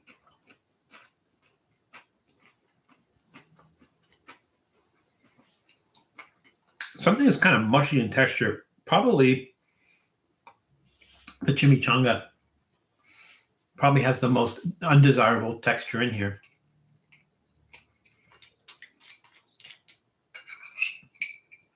You're a good mom to teenagers, Jules. I was there. I saw it. Something that tastes like banana, which is really weird because there's no banana in everything. All right. I don't like the chimichanga in there. The texture is mushy. Even with the hot sauces, it blends enough that it doesn't make it too hot. Gives it a nice flavor. Anything that was really crunchy, like the cracklings and stuff, that crunchy texture goes away completely. Probably, the hot sauce and everything. Still, it's not bad. So I would say the only negative really is the chimichanga in there. I'm going to give it a thumbs up, trending downward, and trending downward only because of the chimichanga. Nothing else really takes away from that. So it is what it is. So again, I thank you all for joining us today, and I apologize for our kind of erratic schedule, but I'm kind of like a nomad, kind of moving around and stuff like that. So thank you for staying with us and joining us. I did want to remind you that, as Tom did, that Old Guy Radio Players, which is one of Tom's channels, we did a episode, George and Pudgy episode, Halloween episode. So that should be out on Halloween, and look forward to that. That's always fun. And check out, if you have not checked out Tom's channel, the Old Guy Radio Players, definitely check that out. He's got, what does he got? 3 different. I think he's got George and Pudgy Show, which is kind of like a honeymooners kind of thing. He's got the Mason Jennings, which is a detective show, and he's got Myers Crossing, which is a Western.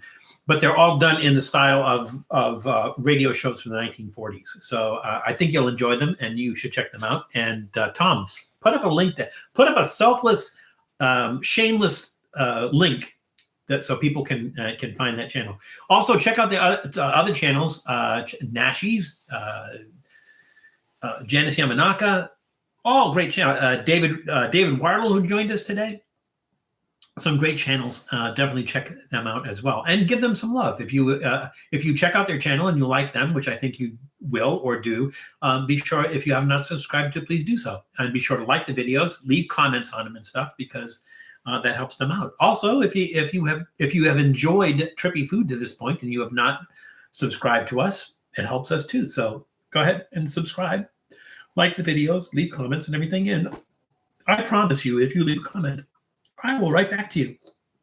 So please do so. Hopefully, I can't think of anything that I have scheduled for next week. So hopefully we'll be on maybe a regular schedule, maybe not. I don't know. We'll see, but I'll let you guys know in advance. Now, do you guys get enough notification? I usually do social media. So I'm using Threads. I'm using Blue Sky. I'm using Facebook. I'm using the notification in YouTube. But let me know if you guys are expecting to see notification when I'm doing one of these and you're not seeing it. Let me know. So I will try to notify you. Make sure that I notify you well in advance. But I thank you all for your continued support. I couldn't do this without you. I mean, I could just be sitting here talking to myself all day, but I'm not. I'm talking to you, and you're talking back to me, and we have a great community, and I thank you for that. I think we have like just one troublemaker. And other than that, we have a great community. So I'm really happy with the 6,000 plus subscribers that we have. I really would like spending time with you guys, and I'm glad you guys enjoy our show as well. If you have any suggestions, you have anything you want to see, you want us to try, whatever, let us know. There's a suggestion box, or you can just throw it in the comment or something like that, and we'll get to that as well. So again, thank you all very much for your support. It is Saturday. Well, for most of us, it's Saturday. For some of us, it's already Sunday. But you still got the rest of the weekend left, and so definitely enjoy the rest of your weekend. But remember that it's crazy out there. So please be careful. Take care of yourselves. Take care of others, and we will see you soon. Bye, everybody. Have a great weekend.